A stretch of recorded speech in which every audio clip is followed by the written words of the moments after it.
This video will show you how to replace the Serpentine belt tensioner on a Cadillac CTS with a 3.6-liter engine.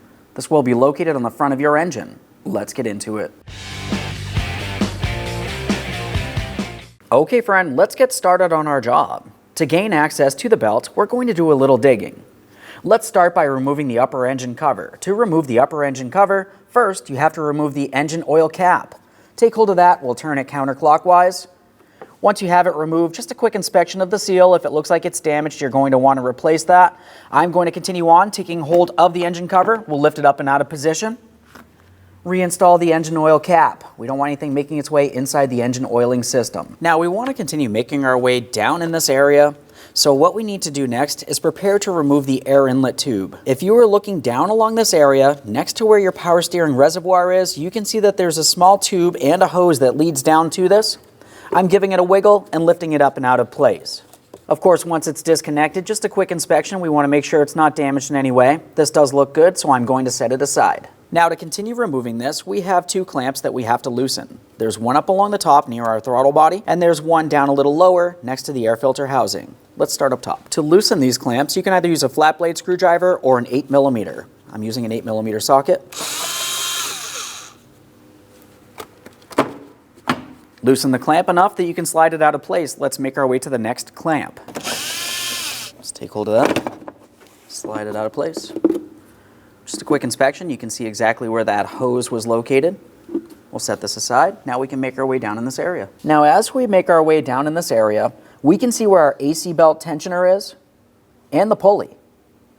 We're going to have to release tension from the belt tensioner so we can remove the belt from around this area to eventually remove the tensioner. For this, if you are looking at that belt tensioner, you can see that we have a square notch. For this, we're just using a 1/2-inch drive extension and a ratchet. You can use a Serpentine belt tool if necessary.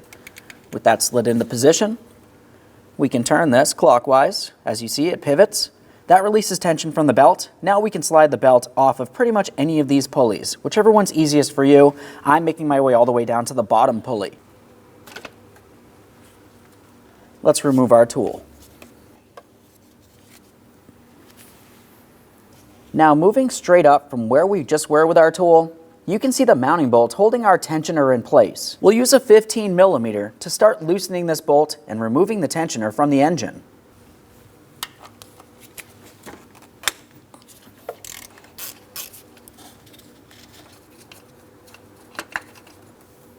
Now that we have that out of place, just go ahead and remove that mounting bolt. We'll give it a thorough inspection and we can set it aside. Before we install our part, let's make sure we clean the mounting area.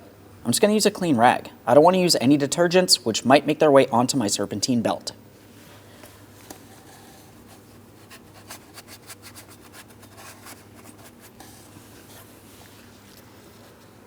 Now that I have that clean, just a quick look down in this area.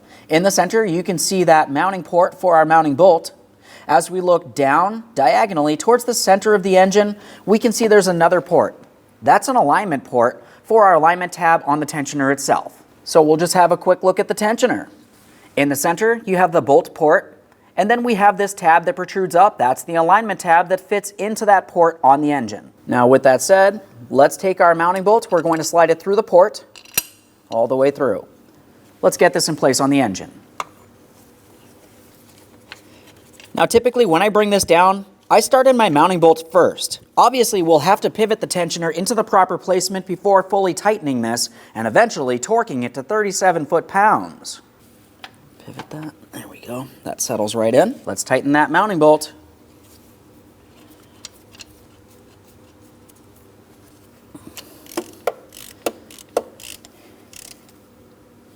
I've got my torque wrench, 37 foot-pounds. We'll take hold of the tensioner, confirm it does feel like it's secured properly in place. It should not move around in any way.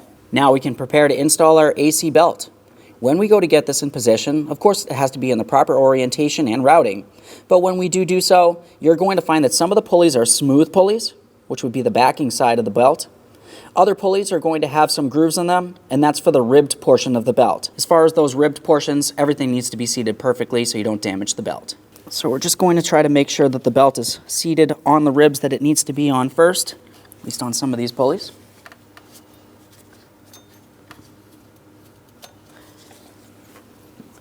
Now I'm going to bring this down and around the tensioner pulley here.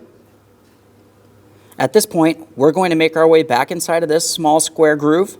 We'll be pivoting this clockwise just as before. Once we have plenty of looseness from the belt, we'll take hold of the lower portion of the belt and bring it up and over our idler pulley. Start bringing the belt up on here. Now I'm going to release pressure from the tensioner, but typically I leave the tool in place while I inspect the belt, confirming it's seated on each one of the pulleys properly. As I mentioned before, if it's off by even one tooth, you're going to cause damage to the belt and potentially other damage as well. I'm just going to make my way around all these pulleys here. All the way up along the power steering pump. This looks good.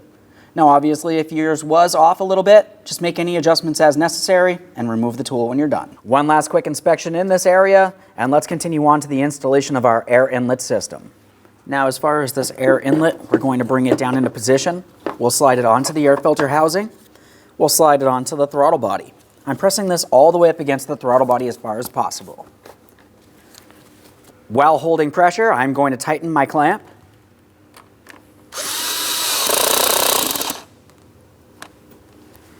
Double check, make sure that's secured in place. Make our way down to the next clamp. We're pressing that onto the air filter housing.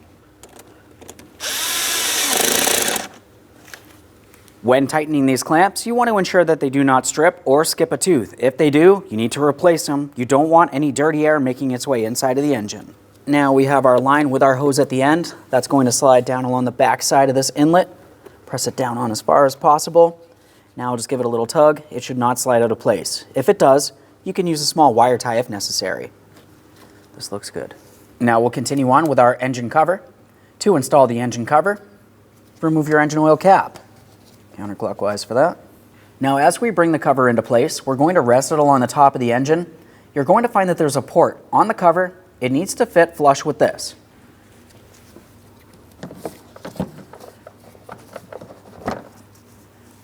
Now once you feel as though you have it rested on there, and it's as straight as possible, everything else should be pretty much aligned. We're going to continue on by pressing this down into the fully seated position. We'll double check to make sure it's secure.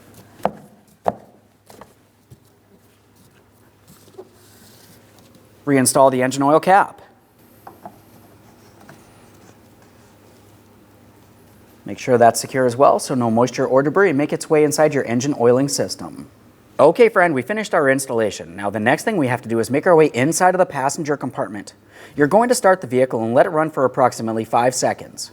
After that, turn it right back off. You're going to make your way back out here and triple check the belt, confirming that it's seated on each one of the pulleys properly and in the proper routing.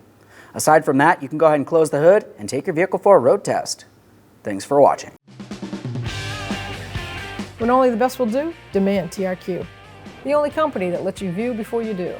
TRQ is committed to offering the highest quality aftermarket auto parts that are engineered for peace of mind. Thanks for using and viewing with TRQ.